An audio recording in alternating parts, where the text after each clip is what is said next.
following program is an ETV presentation of DIFC Television. Produced in cooperation with the Department of Civil Engineering at the United States Air Force Academy. This is Engineering 402, Professional Engineering Development.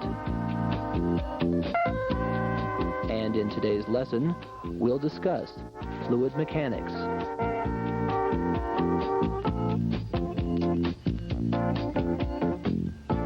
And now, here's your instructor, Captain Neil Fravel.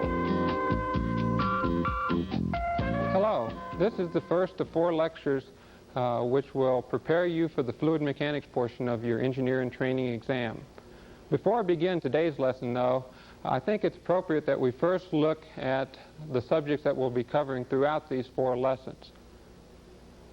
The first of the lessons which we will be covering will cover our fluid properties and fluid statics.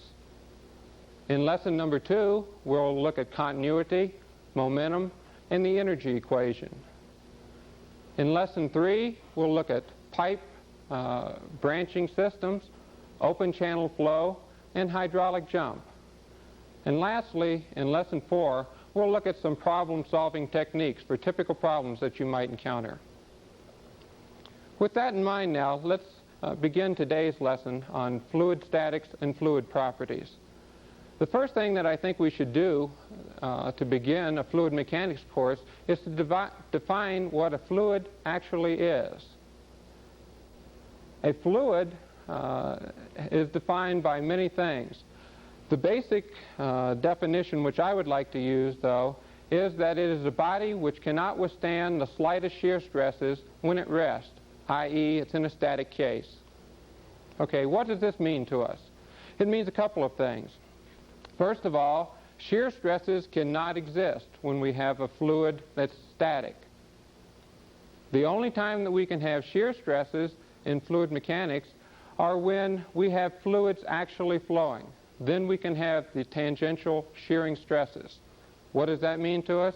It means that in statics, we will always find that the resultant forces are perpendicular to submerged surfaces because we cannot have the tangential stress. In fluid mechanics, there are 2 basic divisions. There are liquids, there are gaseous fluids. Okay? In this lesson and the following lessons, we will deal primarily with only one phase, the liquid phase. The gaseous I leave for another to treat. Okay? What is a liquid? A liquid is a fluid which by definition is incompressible.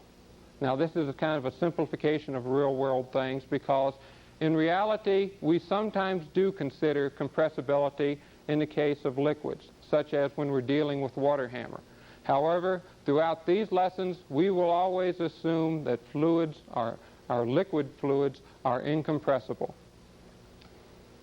Okay, with that in mind, let's go and define some terms that we commonly use in fluid mechanics. The first of these terms which I'd like to define is density, or specific mass. Density is simply the mass per unit volume of a liquid. Here you see density, again specific mass, which is abbreviated as rho. Normally, rho is equal to mass divided by volume, which gives us units of slugs per foot cubed, or in the SI system of units, kilograms per meter squared. The second term which we need to define is specific weight, or gamma.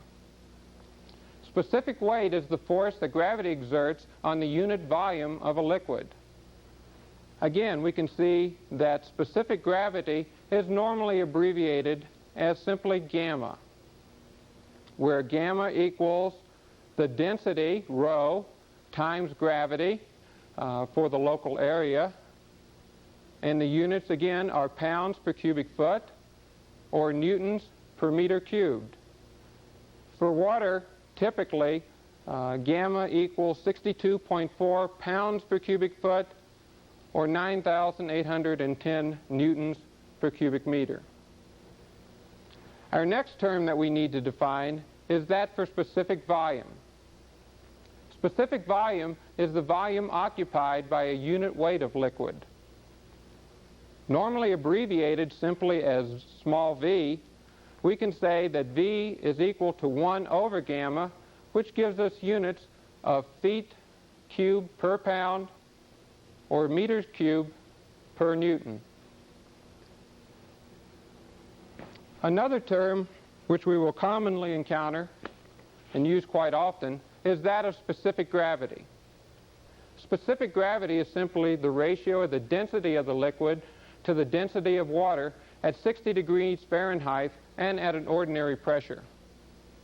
As you can see here, we normally abbreviate our specific gravity as simply Sg, where Sg equals either rho for our unknown liquid divided by rho for water, or we can take gamma for our liquid and divide by gamma for water.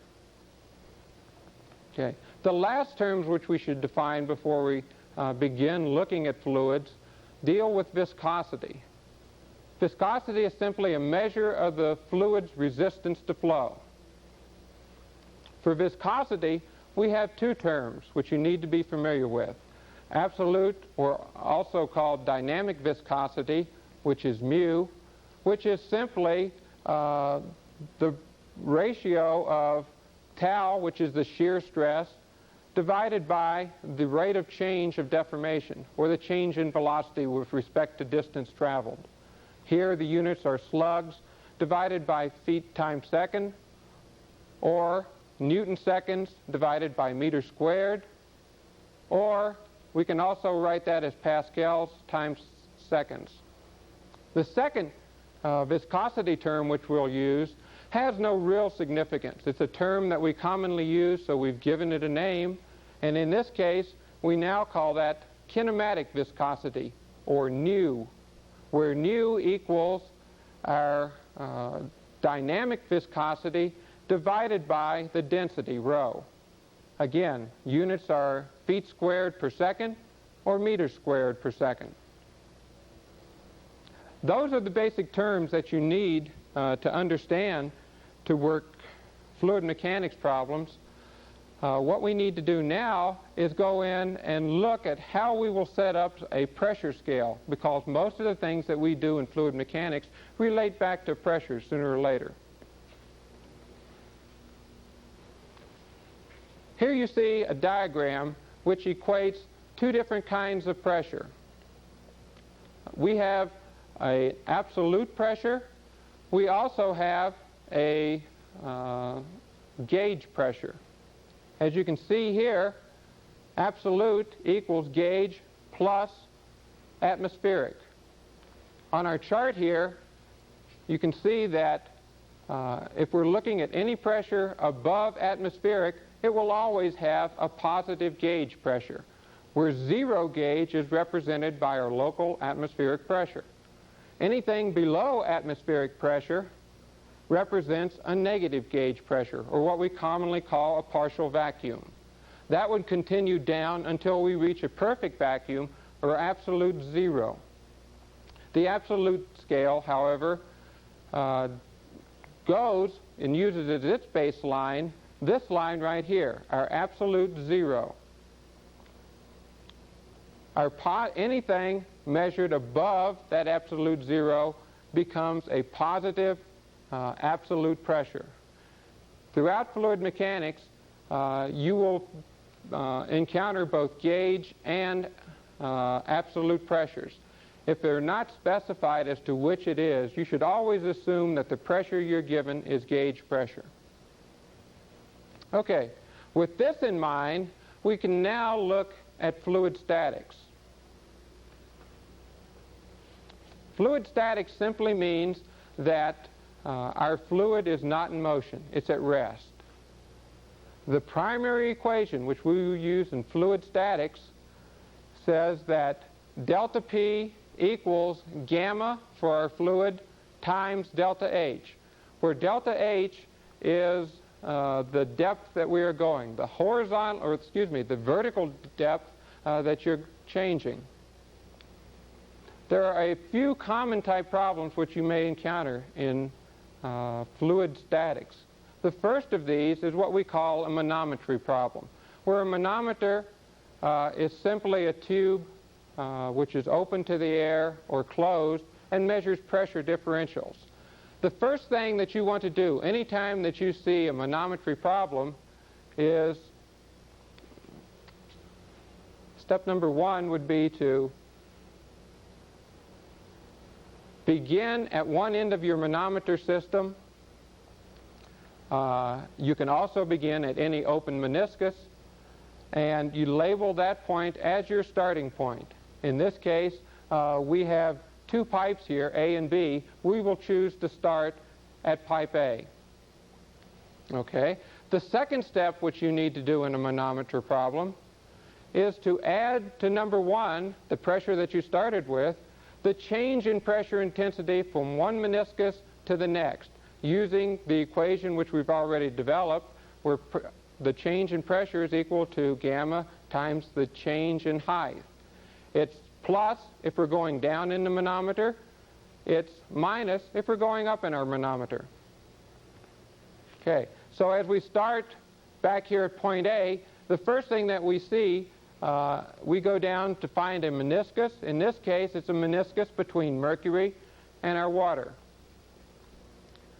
We write our equation now as gamma water times that change in height, or 36 inches.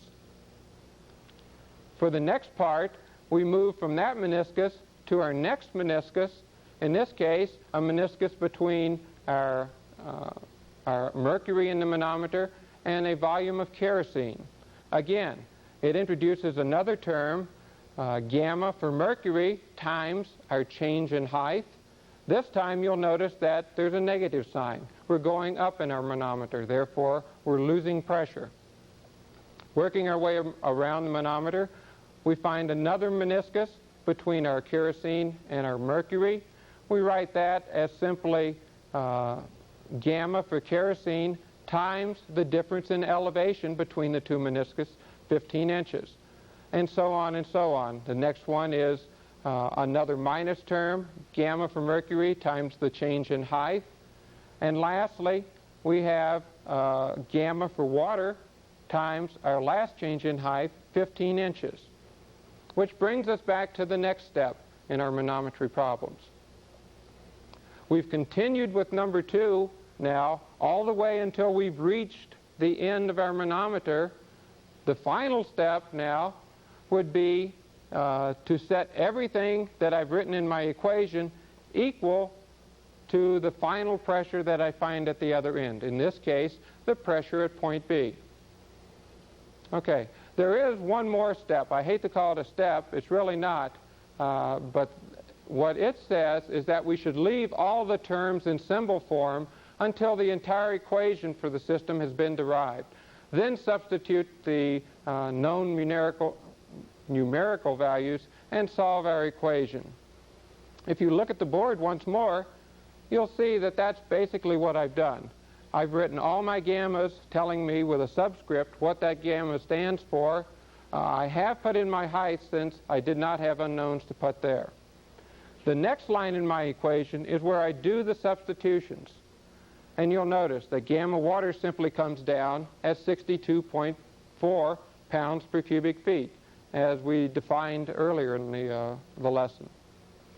Gamma mercury now, on the other case, when I bring that number down, it involves two things. One, I was given the density for this, the specific gravity, 13.6 times water.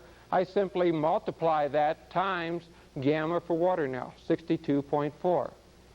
And again, that is multiplied by the height of the column of water, the change. And we continue through and do that for each of our terms until we have all our substitution completed, and that equals the pressure over at point B. Now we can do the actual solving of the equation. In this case, the final number comes out to the pressure at A minus 2797 pounds per square foot equals the pressure at B. Now if we know either the pressure at A or the pressure at B, we can predict what the pressure will be in the other flowing pipe.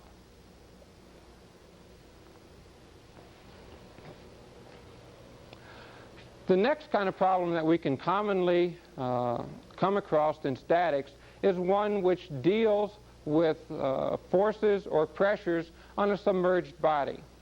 Okay, there are two cases here. We can have a plain submerged body, i.e. one which is flat, or we can have a curved one. Let's first look at the general solution for a plain submerged body. On the board here, you see a plain submerged body shown by this line right here. A plan view looking down on that would show that it's an irregular body of no definite shape. The numbers here signify different things. Where y and h, y is the slant height from the surface of the water along the line of the plane until I reach some point where I'm taking a differential area, a dy, and saying that at that point I encounter some force dF.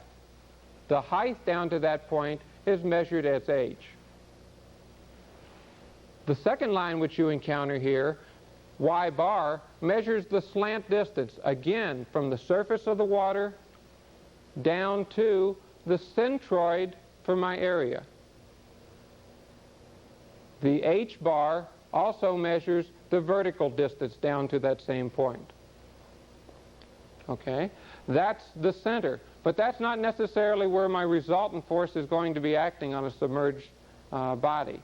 It's going to be acting at a center of pressure, which is measured again along the slant distance here, y c sub p. Or if I'm moving down, it's the distance h to my center of pressure. That's where the resultant force for all of the forces acting on that body will act. What does that mean for us? From this, we can take, in a general case, that the force that we were looking up here equals gamma times sine theta, where sine theta is the angle between those slant distances and the surface of my water, times y bar, which measured the slant distance down to my centroid, to the centroid of area, times the actual area of the surface itself, the entire area of my figure.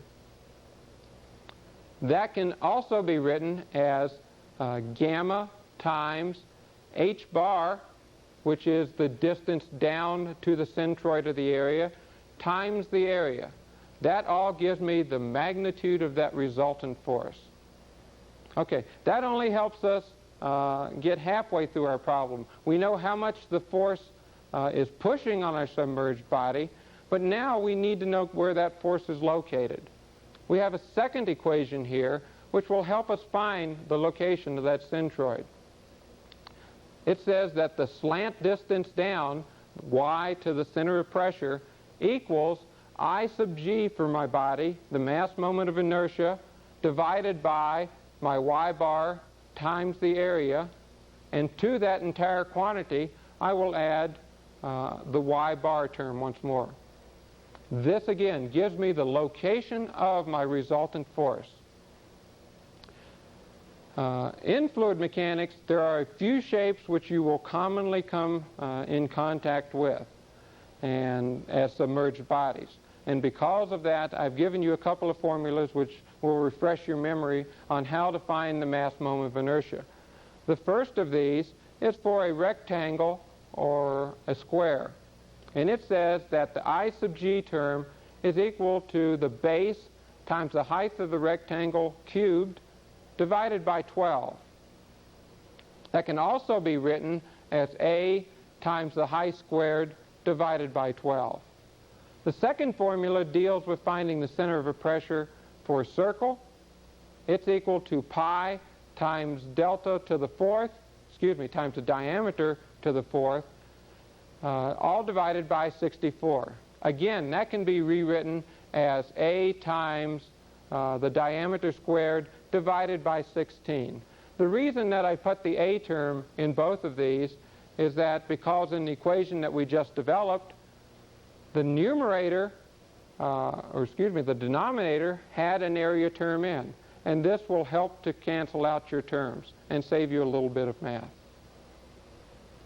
Okay, that was developing the formulas for strictly a plane body, i.e. A flat surface which has been submerged. That's not always the case. In many cases you'll run into curved surfaces, so we need to know how to handle those also. On the board you'll notice that I've written some special terms here which cover the forces on curved surfaces. What you'll find out is that you have to divide your force up into both a horizontal and a vertical component and deal with it that way, where the force horizontal is equal to the pressure times the area. Again, that's equal to gamma times h bar times A. Now we have to define A because A is simply the area of the vertical projection. That is, if you were to look at the thing from the side, how much area would you see? That's the vertical projection. In the vertical direction, our force is simply equal to gamma times the volume displaced, where V, again, is defined as the volume above the curved surface extending to the free surface of the fluid.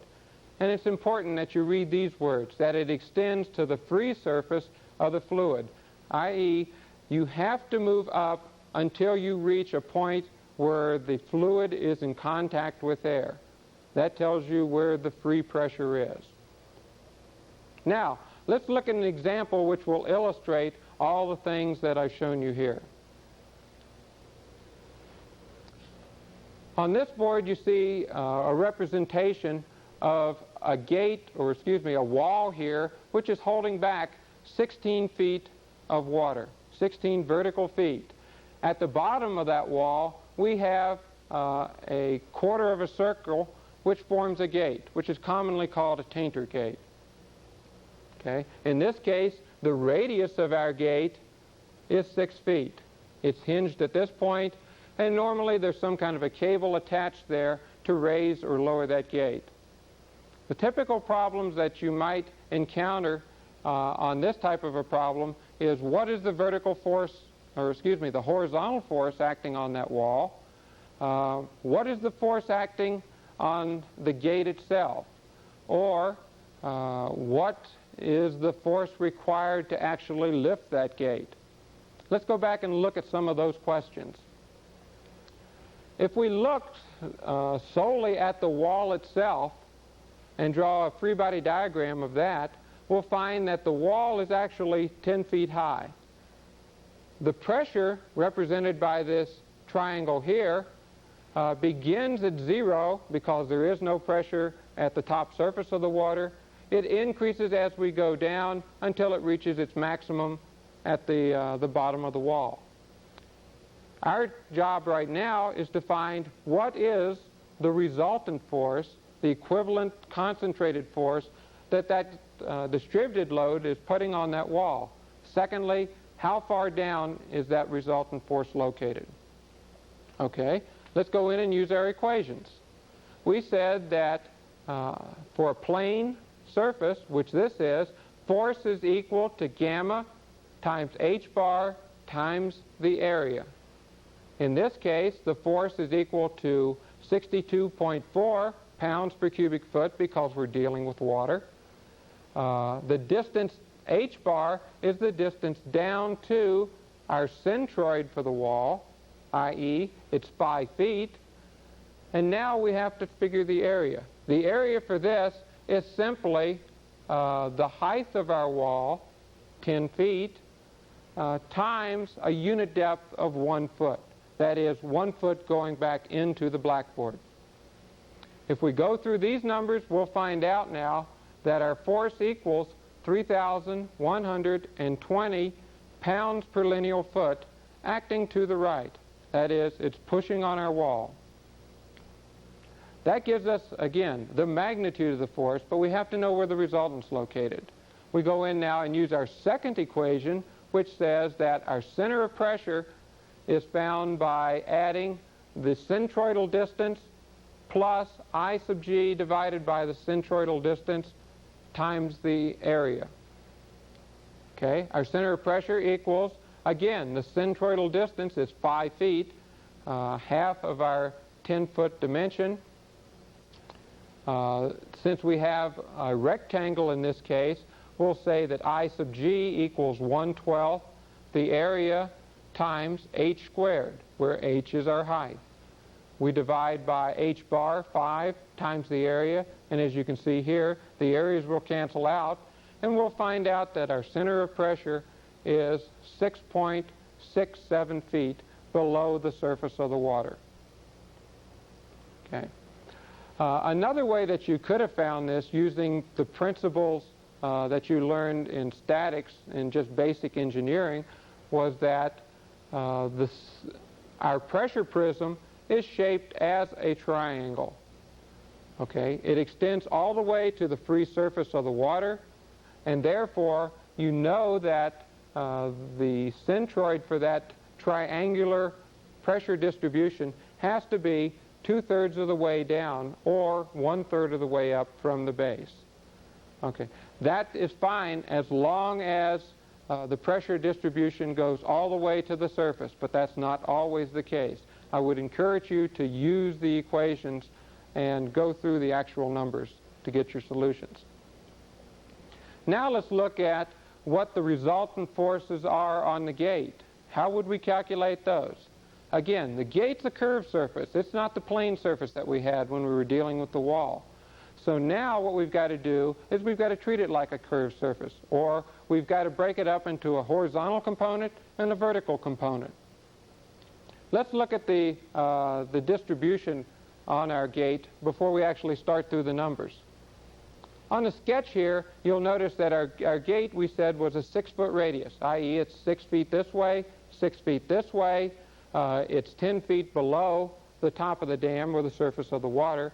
And as you can see, we've got pressures which push on that gate all the way around. The farther down we go, the larger they grow, as shown by the magnitude or the length of my pressure arrows here.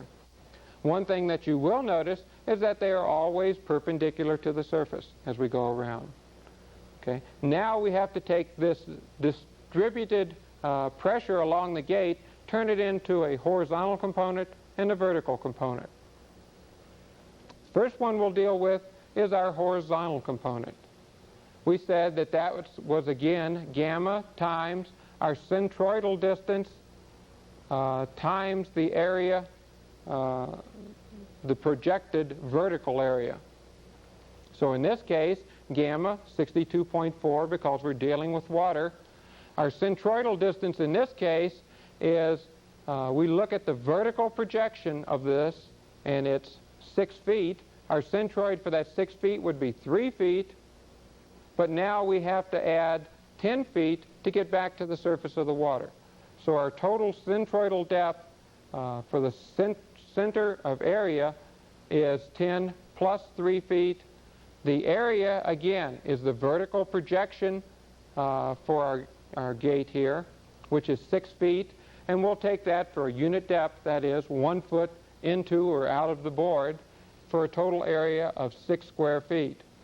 As we go through the numbers, you'll find that we end up with 4870 pounds per lineal feet acting horizontally. Okay, now we need to find the vertical force. We'll go back and look at our equation again. We said that the vertical force was equal to gamma times the volume displaced, where the vertical force equals 62.4, and now we need to calculate what this volume displaced is. Remember I said that it had to extend back to the free surface of our liquid. So if we look at our equation once more, we'll find that the volume is equal to 10 times 6. That measures the distance or the volume above the gate here all the way back to the free surface of the water, which was up here, 6 times 10. And now we also need the volume displaced by the gate itself. That's found as 1/4 of a circle, or 1/4 pi r squared. As we go through those numbers, we'll find that the vertical force is simply 5,500 pounds per lineal foot acting up. Now, if we wanted to find the total resultant force, how would we do that? We'd simply take that horizontal force that we just calculated, the vertical force, and use the Pythagorean theorem. Okay. Now, where does that force act? The only thing that we're really concerned about in this problem is how the location of the force is going to affect the gate. In this case, we said that because it's a static case, we have no tangential forces, it has to act perpendicular to the surface of the gate. What's that tell us? For a circular gate, that force will always act through the hinge. And that's an important concept. If we can go back and look at our drawing one more time, if this force, resultant force, is acting up through the hinge, that means that the force of the water actually creates no moment trying to open or close this gate. Therefore, if we want to open that gate, the only thing that we have to overcome is the actual weight of the gate itself. I said before that we had a cable which normally connected that gate to the surface. We would simply take the cable times its moment arm, or 6 feet if it were attached to the end, and take the weight times its moment arm. That would tell us what kind of moments we had. We balance those moments, and then we can find the cable that's required, the force that's required to open that gate. And if you want to, you could also size the cable appropriately. But like I said before, the important concept is that the water really creates no forces on that gate, which either help to close it or prevent us from opening it. Okay, that concludes our discussion of fluid statics. Next lesson, we're going to move on into dynamics, where we actually have fluids flowing. And at that time, we'll look at things like the energy equation, the momentum principle, and also the continuity equation. Until then, so long.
The following program is an ETV presentation of DIFC Television. Produced in cooperation with the Department of Civil Engineering at the United States Air Force Academy. This is Engineering 402, Professional Engineering Development. And in today's lesson, we'll discuss fluid mechanics.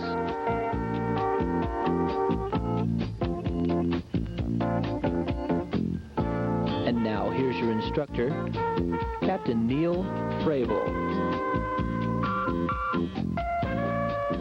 Hello, welcome to our second lesson in fluid mechanics. In the last lesson, we discussed fluid properties and looked for a brief time at fluid statics problem. In today's lesson, we're going to move on into fluid dynamics.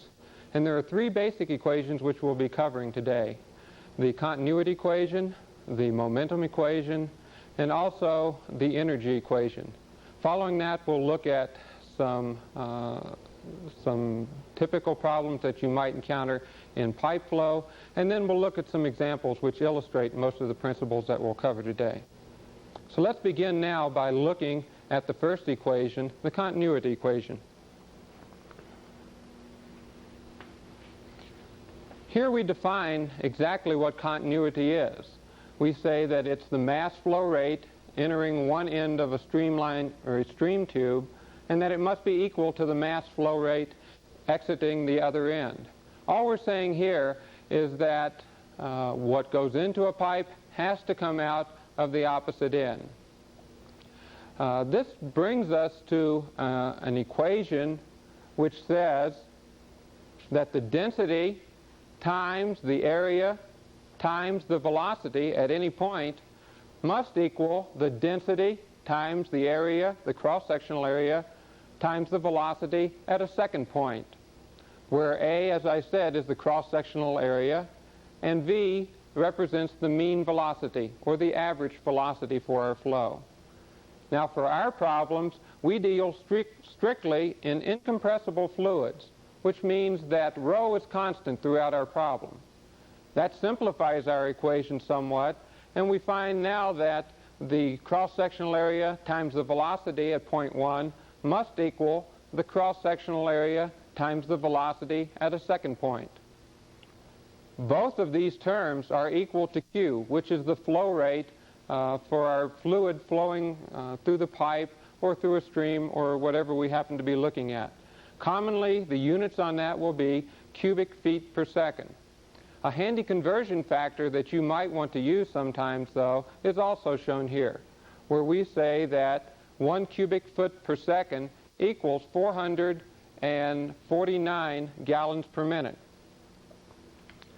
The second equation that we'll commonly use in our fluid dynamics problems deals with conservation of momentum, a term that you should be familiar with from your engineering fundamentals courses.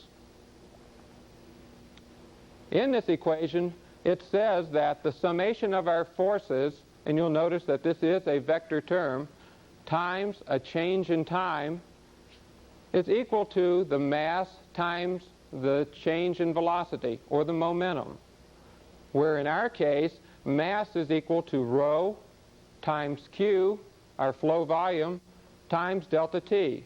Again, this simplifies our equation so that we can now say the sum of the forces equals our density times the flow rate times the velocity out minus rho times Q times the velocity in.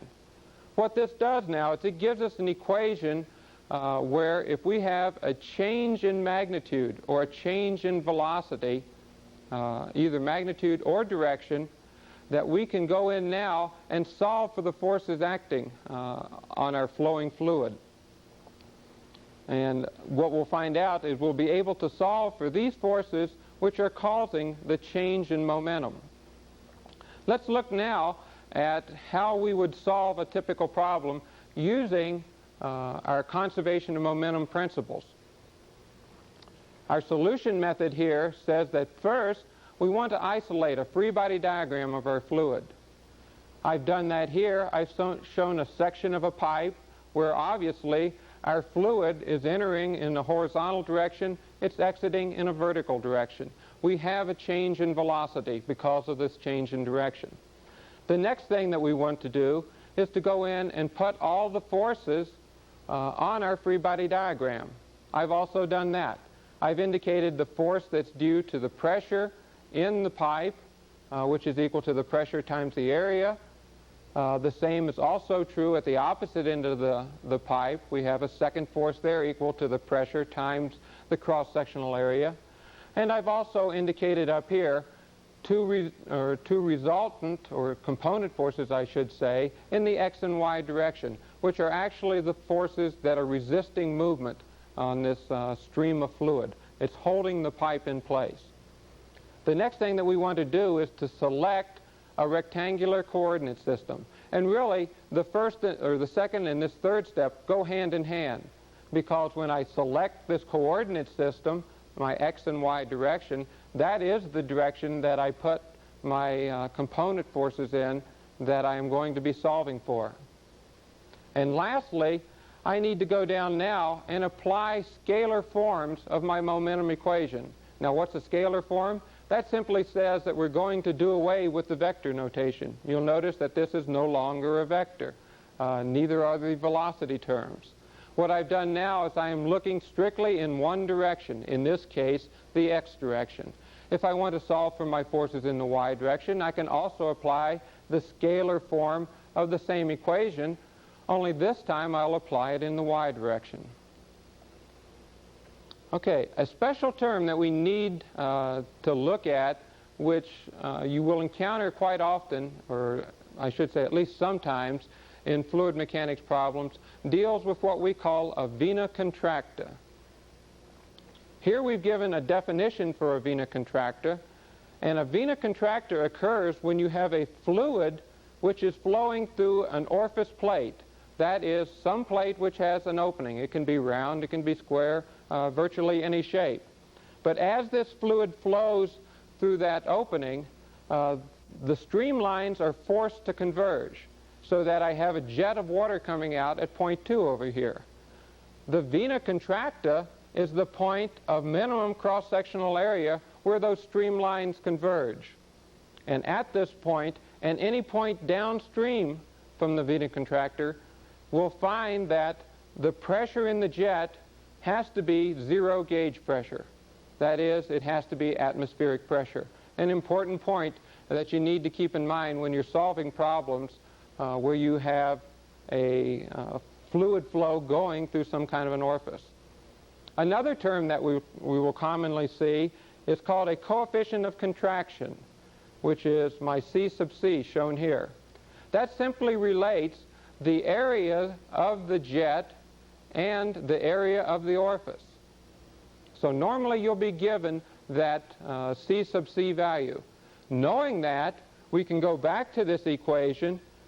Since we'll know the area of the orifice itself, we can go back and calculate now what the area of our jet will be, the cross-sectional area of the water flowing after it goes through that orifice.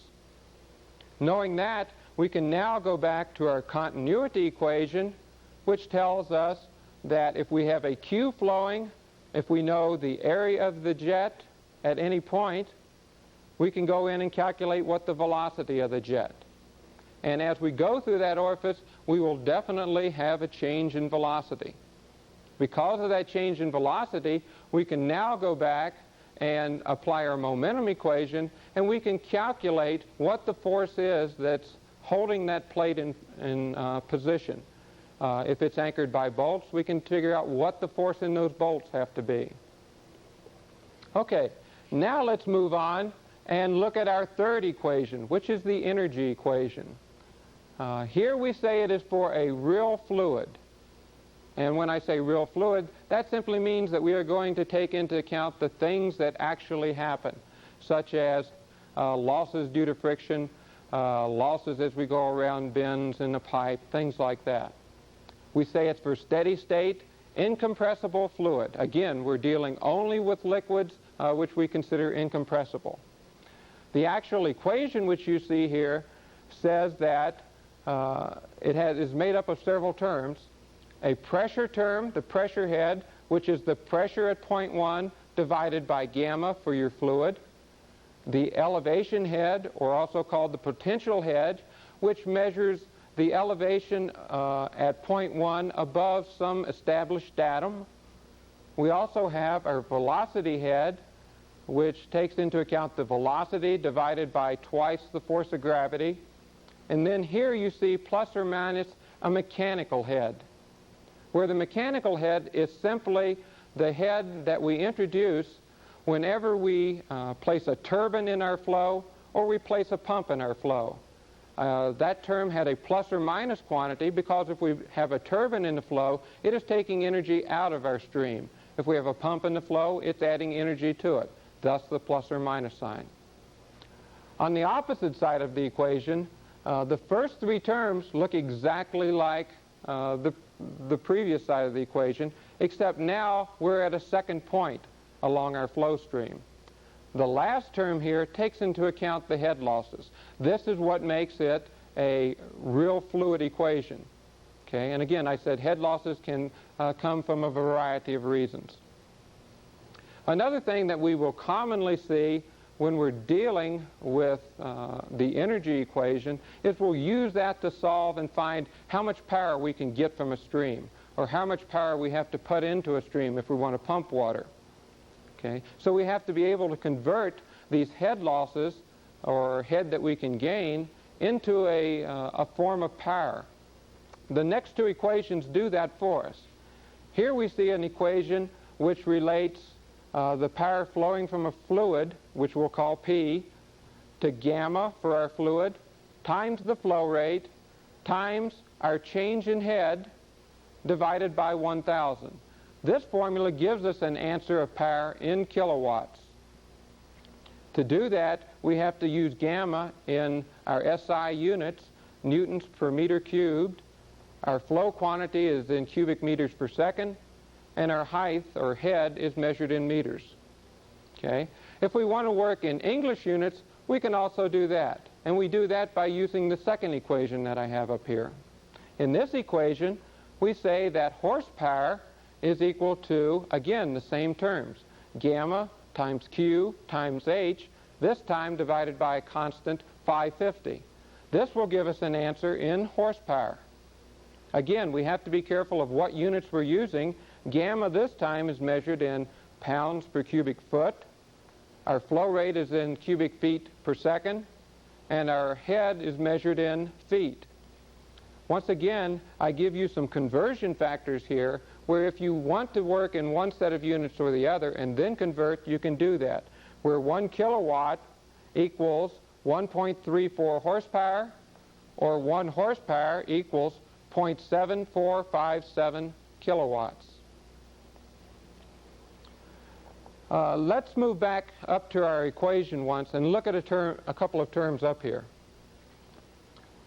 On this equation, we said that these two sides are really both constants, and that we can change one term in there simply by changing another term. That is, increasing one, decreasing another.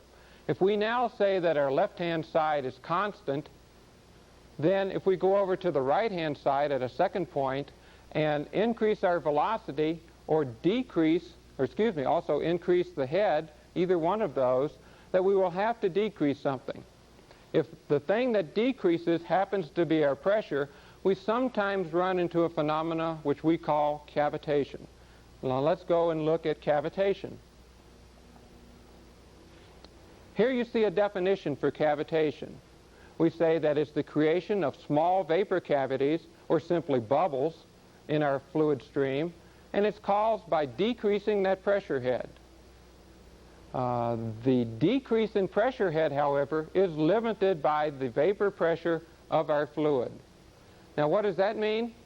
That means that we can decrease that pressure head to a point where we reach the vapor pressure. And what happens at vapor pressure? That's the point where our liquid ceases to want to be a liquid. It tries to vaporize itself or go into a gaseous form.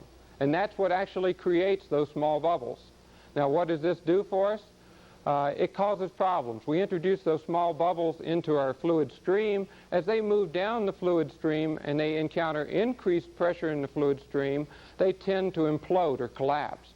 And when they do that, they can greatly increase the pressure, which could cause problems. The other thing that happens is that we run into a situation where we develop those bubbles right next to our turbine or our pump, and those bubbles tend to pit the blades on the turbine or the pump, which causes us maintenance problems. So we want to avoid that if we can. The typical problem that you'll run into in cavitation is that they'll say cavitation is incipient. That is, it's about to occur. And they'll ask you, what is the vapor pressure of the fluid? In that case, you simply go back to your energy equation, calculate what the pressure is at that point, and that is your vapor pressure. Let's move on now to another part of our discussion, which deals with pipe flow. how fluids actually flow through pipes. The biggest equation that you'll use is our Darcy-Weisbach equation, which you see here. The Darcy-Weisbach equation is used to calculate the head loss due to viscous shear. And what's viscous shear? That's simply the friction in our fluid, the friction between the fluid and the pipe itself as it's trying to flow. Our equation here says that that head loss is going to be equal to the change in our pressure divided by gamma for the fluid. More commonly, we're going to use this part of the equation, which says that we can find it by using a friction factor times the length of the pipe divided by the diameter of the pipe, and that whole thing is multiplied by the velocity head, our v squared times or divided by 2g.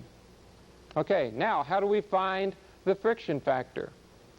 There's a couple of ways that we can. If we have strictly laminar flow, that is to say our Reynolds number is less than 2,000, we can say that the friction factor is then equal to 64 divided by our Reynolds number.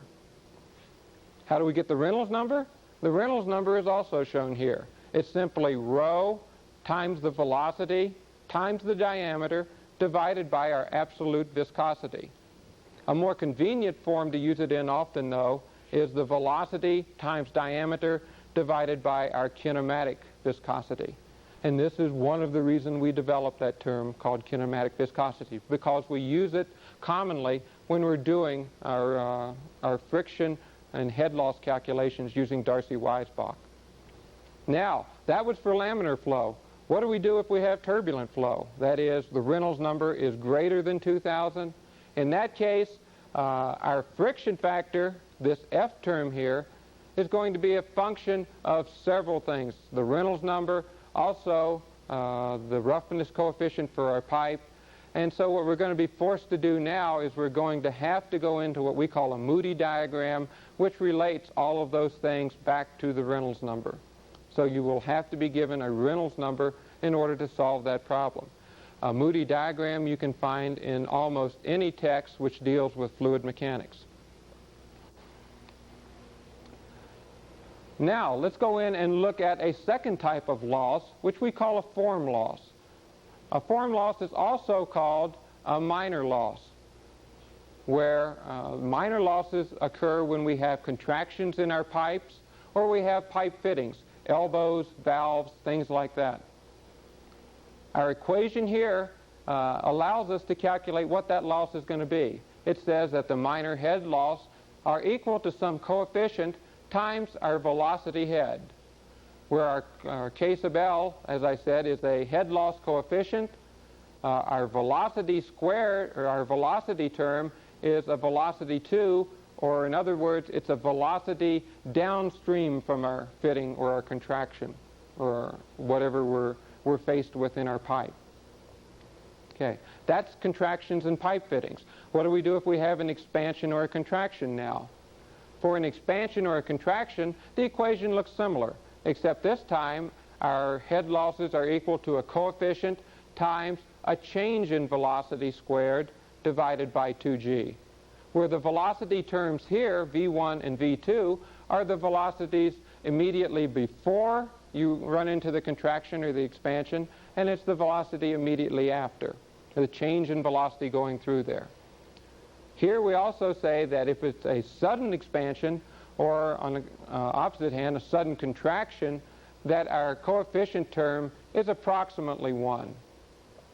Okay, those describe the losses that we can expect to find in a normal pipe flow. Now we have to be able to calculate what is the actual flow going through a pipe. And there are two cases that we can have. We can have our pipes hooked up in series, or we can have our pipes hooked up in parallel. So let's look at the series case first of all. Here we say that we have a series pipe system. That is, pipe 1, pipe 2, pipe 3, all connected end to end. What does that say? That says that whatever flows through one pipe has to flow through each of the succeeding pipes. That gives us two equations, and what you'll find out is that any time you're solving for a pipe flow problem, you'll normally have two equations, and you'll have to do a simultaneous solution to arrive at an answer. The first equation that we can derive from this is that Q1 equals Q2 equals Q3, etc., for as many pipes as we have. Okay, the same thing that I said before. What flows through one pipe has to flow through the next pipe. We can also write that as the area times the velocity of the first pipe equals the area times the velocity in the second pipe equals the area times the velocity, and so on and so on. The second equation that we can now derive tells us what kind of a head loss we're going to have as we're going through those pipes. And it says that the total head loss is equal to the sum of the head losses that we encounter in each pipe. Or rewriting that equation using our Darcy-Weisbach equation, we can say that the head loss total is equal to the friction factor of the first pipe times its length divided by its diameter times its velocity head. And then we move on to the second pipe, add in its friction factor times its length divided by its diameter, again times its velocity head, and we continue down through our series of pipes. Okay, that's if they're connected in series. All our piping systems are not in series, though. Sometimes we have what we call a parallel piping series. Here we have a diagram which illustrates what a parallel piping series is, where we have a pipe that branches off, they depart at one point, and they rejoin at a second point. And we'll call one pipe A, the second pipe B. Again, we're going to develop two equations, and we're going to have to do simultaneous equations to arrive at any kind of a solution for this kind of a problem. The first equation that we're going to derive says that the Q flowing through pipe 1, that is, the Q flowing into, the flow rate going into that joint there, has to equal the sum of Q sub A and Q sub B. That is, the flow rate entering has to be carried by both of these pipes, or the combination of the pipes, I should say. And that when they meet at the other end, that has to equal Q2, where again, Q1 equals Q2 because of continuity.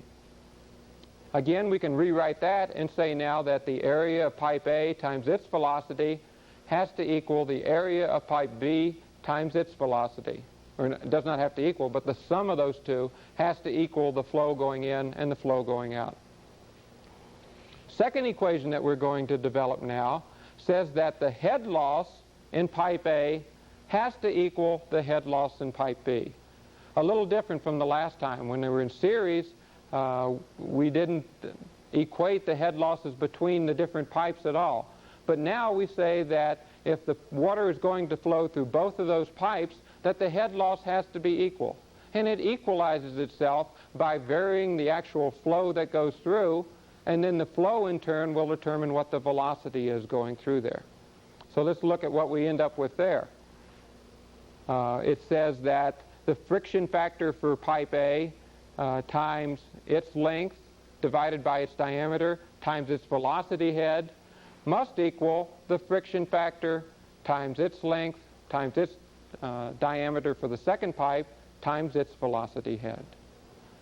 Those are the basic equations that we have to deal with our most of the fluid dynamics problems that you'll encounter. Next lesson we'll look at a few special cases, but these are the most common ones. What I'd like to do now is we'll go over and we'll look at a couple of examples which will illustrate some of the principles that we've covered in this lesson.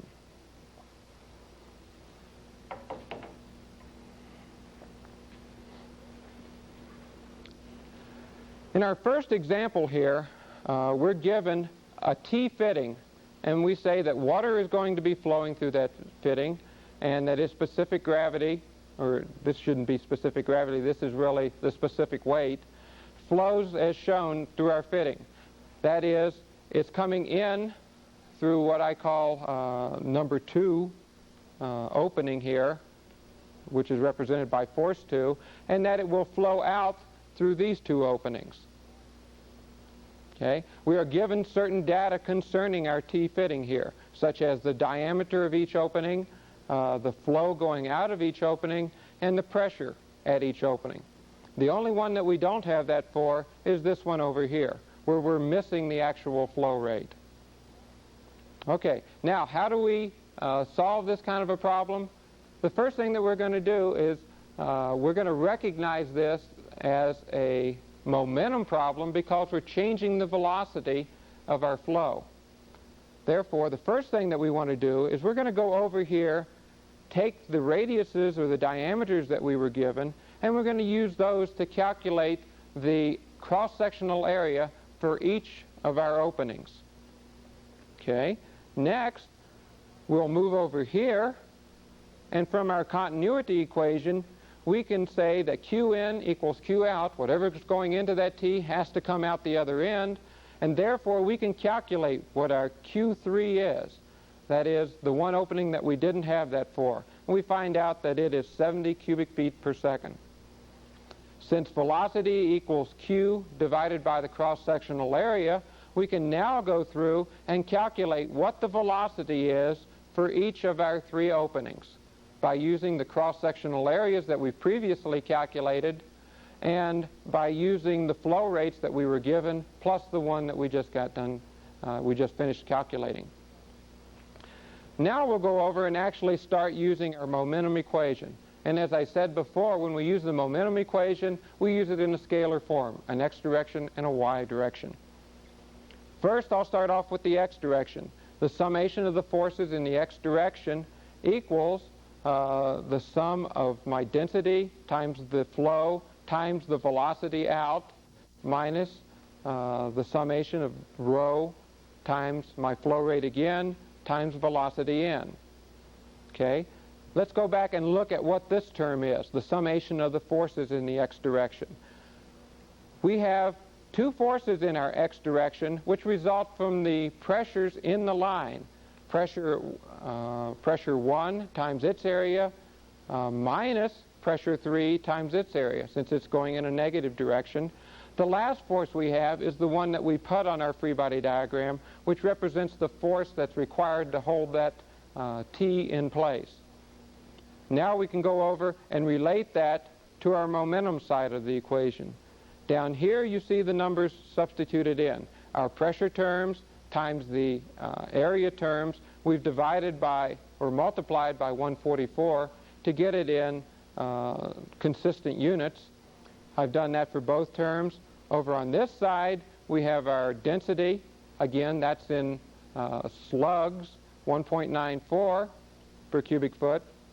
My flow rate, Q, this term is my velocity going out. Same for the second term here, exact same numbers, except this time I'm talking about the velocity at a second opening. Okay.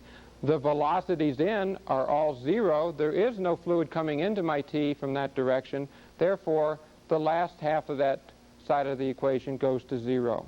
Now I have one equation with one unknown, my F sub x. I can solve for that, and I find out that it takes a force of 8,343 pounds acting in a horizontal direction to the left to hold that T in place. Okay. Now I can go back and do the exact same thing in the y direction. The equation looks exactly the same, except my forces are now summed in the y direction, and my velocity terms are in the y direction. Again, the only difference this time is that the only force that I have going in is the resisting force acting in a negative direction and one pressure term. On this side, I have no outgoing velocity. The ingoing velocity I actually have this time. So when I substitute in the numbers down in this part of my equation, you'll notice that the velocity out term goes to zero this time, and I end up with a velocity in term. Again, I have one equation. The only unknown is the force required to hold that thing in place in the y direction. I can solve for that force. It comes out to be 31,343 pounds acting down. Okay, let's look at another problem now. This time we'll look at one which will exercise your ability to use the energy equation. In this problem, we say that we have a figure shown here. We're given the pipe diameter is 1 foot. We're told what the friction factor for that pipe is. We're also told that the specific weight for our fluid here is 93.6 pounds per cubic foot. That is, it's something quite heavier than water.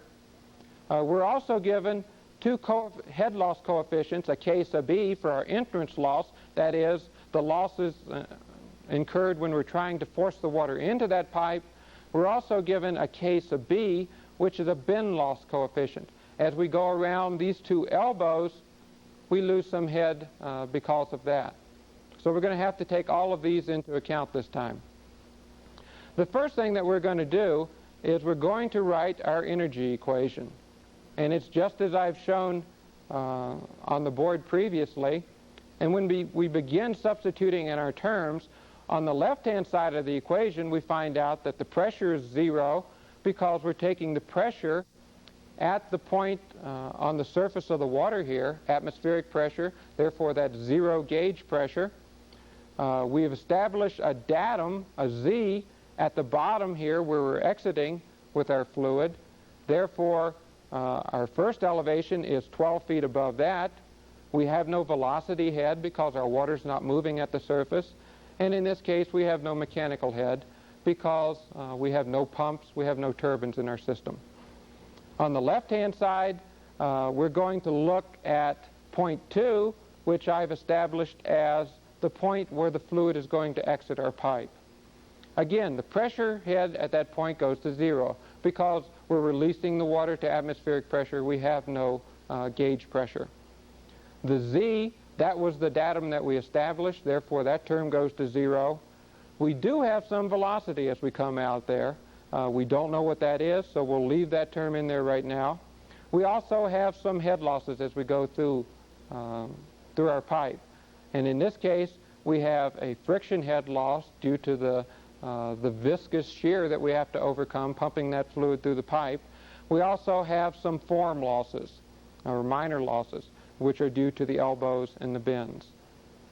So the next thing that we're going to do now is we're going to go down and calculate what those head losses are. The first one here calculates what the head loss is due to the viscous shear. That is, we're going to apply our Darcy-Weisbach equation. The friction factor we were given, the length is simply the length, if we look at our diagram up here, the length to get from the entrance 10 meters up, 11 meters over, and then 17 meters down. So when we go back down to our equation now, we'll see that it's 38 feet of length. We were told the diameter was 1, and we have our velocity term in there again. We still don't know the velocity. Our form losses. We use the same equation for both of these form losses. The coefficient times the velocity head. The first one we'll look at is our entrance loss, simply the coefficient times the velocity head. The head loss for the bends, in this case we multiply by 2 because we're going through 2 elbows. Again, times the coefficient times the velocity head. The velocity in both of these terms is still unknown. So now we can take all of these head losses, substitute those back into our equation, our energy equation, which has been simplified now. I've dropped out all the 0 terms. And you'll see that the only unknowns that we have in this whole equation are the velocity terms. And the velocity terms throughout this are constant because our diameter of the pipe has not changed. Therefore, with a uniform flow going through there, the velocity has to be the same at every point through that pipe. Okay? So now we can go in and calculate what that velocity is. We find it to be 12.6 feet per second.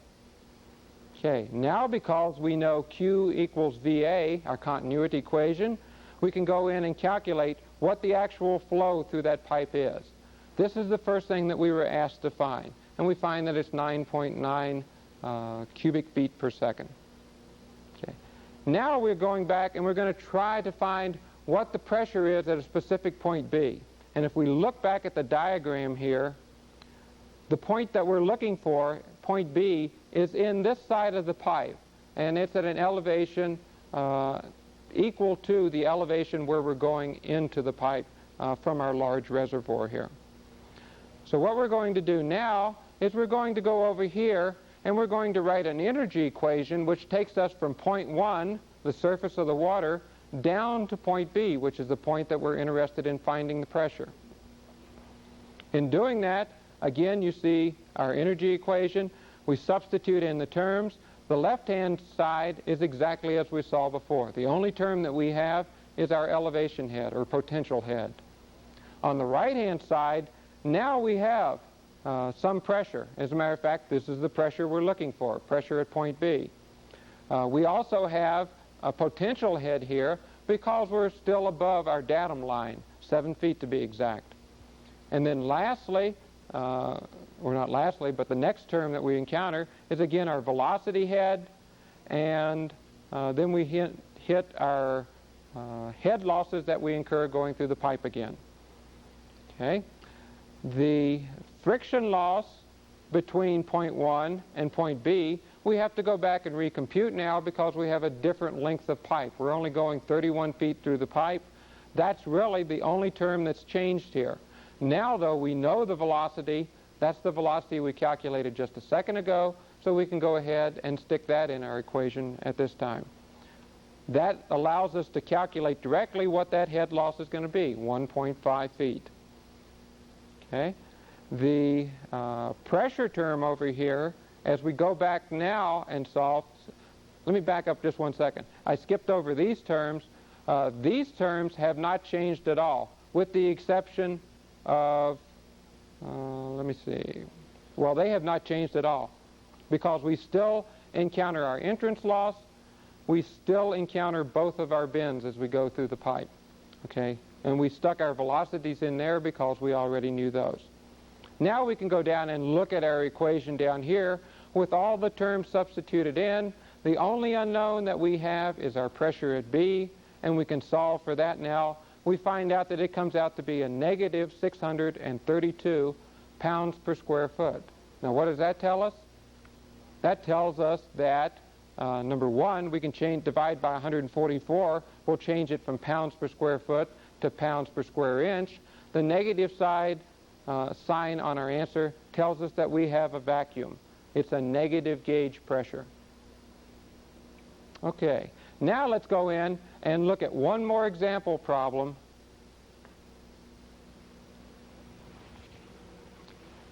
This one will cover the principles that we discussed in figuring the flow through a series of pipes, or a system of, in this case, both series pipes and parallel pipes. We're given the following horizontal piping system, that is, it's in a horizontal plane to the ground. We're asked to find what the flow rate is through pipe AC. We're asked to find the flow rate through pipe AB. And we're also asked to find what the pressure is where the two pipes join again after the flow is completed. This shows a diagram of what our piping system looks like, where we have 20 cubic feet per second coming in at joint A. At that point it splits. Part of the flow goes through pipe AC. The remainder goes through a parallel system, which happens to be a series system in this case, AB, BC. We're given data on each one of these pipes, which tells us what the diameter of the pipe is in feet, what the length of the pipe is in feet, and what the friction factor is for each of those pipes. So the first thing that we want to do again is go down and compute the areas, the cross-sectional areas for each of those pipes. We'll need these throughout our equations here. Secondly, from our continuity equation, we said that the flow going through AB has to equal the flow going through BC because those two pipes were connected in series. Now we can go down, and that tells us that the velocity AB times the cross-sectional area of AB must equal the velocity in BC times the cross-sectional area of BC. Therefore, we can get a relationship, because we know the areas, that the velocity in BC is equal to 1.44 times the velocity in pipe AB. Now we're going to go down and again use our continuity equation, only this time we're going to say that the flow through pipe AB plus the flow through pipe AC must equal 20 cubic feet per second. This time we have a parallel piping system, and the flow through the two arms of my piping system must equal the total flow. Again, we can rewrite that using our continuity equation, and we can get an equation which derives the velocity of AB, or the area of AB, times its velocity, plus the area of AC times its velocity, and those two equal 20 cubic feet per second. Now let's go over here and we'll look at the head loss. Because we have a parallel piping system, that tells us that the head loss in the two arms of our piping system must be the same. That is, the head loss in AB plus the head loss in, this relates back to the series portion, says the AB plus BC has to equal the head loss in the other arm, which was AC. Okay, where again, head loss is found using our Darcy-Weisbach equation, friction factor times length divided by diameter times the velocity head. We simply go in now and plug in the numbers for those, that equation. Our friction factor for pipe AB times its length divided by its diameter times the velocity head for AB. The same thing over here, only this time we're working with the head loss in pipe BC, so we substitute in the numbers for that pipe. And that's all equal to the friction factor times the length divided by the diameter times the velocity head for our pipe AC. Again, we can simplify this equation, and we now get an equation which gives us VAB, VBC, and VAC, all three of our pipes. Now we're going to go back and pull the equations that we solved on the other side using continuity and start substituting those in. The first one that we substitute in here equates the velocity of BC to the velocity of AB. Okay, so now that we've got this term substituted in for our velocity term, let's see, where are we? Right here, we arrive at an equation which now has only two unknowns in. Now we go back to the continuity equation again that we developed on the other side, substitute that in, and we'll arrive at an equation which has only one term left, the velocity of AC. We can solve that equation and find out that the velocity in AC is 9.09 feet per second. Once we do that, we can go back and use our continuity equation to find out what the flow rate is through pipe AC. It's the velocity times the cross-sectional area, or 7.14 cubic feet per second. Now we're in the home stretch. We're looking for the Q in AB. We said that QAB was equal to 20, the inflow, minus what was going through AC. Therefore, QAB has to equal 12.86 feet per second. And the last thing that we're looking for is the pressure coming out of the pipe. And the pressure, we're going back to an equation which we developed last lesson, which said that the change in pressure is equal to gamma times the change in head. Okay, last time we called it a change in height. That is the same thing as head, because head is measured in feet. Now we can say that the change in pressure is 62.4, because we're working with water, times the head loss in our pipe AC. We substitute in the numbers. Again, we divide by 144 to make our units consistent, and we can find that the change in pressure is 11.1 pounds per square inch. Okay, we were given the pressure going in as 90 pounds per square inch. We simply subtract our change in pressure from the original pressure. The pressure exiting the joint where the two pipe systems reconverge is now 78.9 pounds per square inch. That is the basic equations that you're going to need to work probably 90% of all the fluid mechanics problems. Next lesson, we're going to look at a few special cases such as hydraulic jump, flow in an open channel, what we do if we have several reservoirs feeding into a single reservoir. Until that time, Thank you.